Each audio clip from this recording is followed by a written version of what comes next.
My husband threw an ultrasound photo on our dining table with a smirk on his face. "My sister's pregnant with twins," he said, "and they're mine." He was waiting for me to fall apart. Instead, I smiled and said, "Congratulations, let's sign the divorce papers." Everyone thought I'd lost my mind, including his mother, who celebrated when he left me for my own sister. But their victory party ended the second she read page 3 of that divorce decree. Her face went white. She grabbed her son's arm and whispered, "Wait, she never told you." If you want to see exactly what she found, stay to the end and hit subscribe right now, because what happens to this family next is the most satisfying thing you'll watch all week. My name is Claire Whitfield. I'm 38 years old, and for nearly a decade, my life was a quiet, suffocating prison dressed up as a happy marriage. When I married Ethan, I thought I'd found a partner for life. Instead, I'd walked into a den of wolves. For 8 years, our household revolved around one agonizing topic: my inability to have a child. It didn't matter that I loved Ethan fiercely, that I ran our household flawlessly, or that I quietly propped up his business behind the scenes. In the eyes of his cold, domineering mother, Margaret, I was worthless. "A family line needs an heir, Claire," Margaret would sneer over Sunday dinner, her eyes sharp as glass. "Ethan deserves a real family, not an empty house." Ethan never once defended me. His warmth curdled into distant resentment. He started staying out late, and his silence at home grew heavier than any argument. I bore the humiliation quietly, went through endless, painful medical procedures, and prayed for a miracle that would save my marriage. I thought my patients would eventually earn their respect. I was wrong. They didn't want a resolution. They wanted someone to blame. It happened on a rainy Tuesday, a night I'll never forget. Ethan walked into the living room, ignored my greeting entirely, and tossed a glossy photo on the table. He stood over me with a smug little smirk. I looked down and my breath caught. An ultrasound, 2 tiny shapes. "My sister's pregnant with twins, Claire," he announced, his voice dripping with triumph. "And they're mine." The room spun, but the real horror was still coming. The surrogate carrying his children wasn't a stranger. It was Sophia, my own estranged younger sister. She'd always envied everything I had, but I never imagined her cruelty ran this deep. They'd been sleeping together for months, all of it encouraged by Margaret's obsession with a biological heir. Ethan crossed his arms and waited for the tears, the screaming, the breakdown he believed he deserved to witness. He and his mother genuinely thought this betrayal would leave me broken and begging at their feet. Instead, something cold and clear washed over me. I looked at the ultrasound, then up at his arrogant face, and I smiled, a real, calm smile that wiped the smirk right off him. "Congratulations," I said, my voice steady. "Let's sign the divorce papers immediately." Ethan blinked, completely thrown. He'd mistaken years of my quiet patience for weakness, assuming I'd fight him tooth and nail. He had no idea his own betrayal had just set me free. The next morning, I skipped our usual family attorney and quietly booked an urgent meeting with Nathaniel Cole, a sharp, legendary asset protection lawyer a childhood friend had recommended. As Nathaniel combed through our financial records, his eyes lit up with professional delight. Ethan and his mother had been so blinded by their own scheming that they'd completely neglected to audit the actual structure of their family business. Nathaniel found a massive, catastrophic vulnerability in Ethan's personal finances, an oversight that flipped the entire situation on its head. "They think they've trapped you, Claire," Nathaniel said, leaning back with a calculating grin. "But they just handed us the keys to their own destruction. Say nothing. Agree to their terms quickly. Let them walk right into it." If you want to see exactly how this family's perfect win turned into total ruin, don't go anywhere, and subscribe now so you don't miss it. The conference room was thick with tension when I walked in, head held high. Ethan and Sophia sat across from me, holding hands with a sickening display of affection. Margaret stood behind them, looking down at me like a queen banishing an unwanted peasant from her kingdom.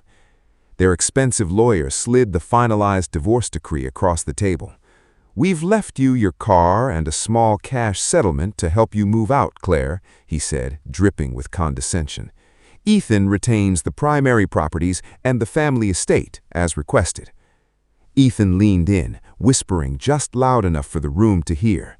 "Sign it, Claire. Don't embarrass yourself. You've got nothing left here anyway." Sophia giggled, examining her manicure, completely unbothered by the fact that she'd destroyed her own sister's life. They expected hesitation, tears, a final plea. Instead, I pulled a black pen from my purse and signed my name without reading a single line out loud. I looked up, locked eyes with my former mother-in-law, and smiled. They mistook my calm for total surrender. They had no idea my signature was the spark that would detonate their entire world. The celebration back at the family estate didn't last long. Ethan, Sophia, and Margaret came home from the lawyer's office thrilled, popping champagne to toast their future heirs.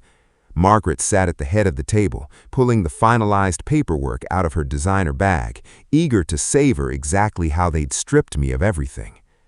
Ethan leaned back, laughing, bragging about how easily I'd folded without a fight. But as Margaret's eyes moved down the third page, her triumphant smile disappeared. The room went dead silent. Her hands started shaking, the expensive paper rattling in her grip. The color drained from her face. "Mom, what is it?" Ethan asked, his confidence cracking. "We got the house. We got the properties. Why do you look like that?" She didn't answer right away. She stared at the legal seal, lips parting in disbelief as the cold reality of what had happened washed over her. She looked up at her son, her face full of pure horror. "Ethan," she whispered, her voice cracking. "Wait, she never told you." "Told me what?" Ethan demanded, snatching the decree out of her trembling hands. He scanned the pages frantically until he hit the corporate disclosure clauses in the back.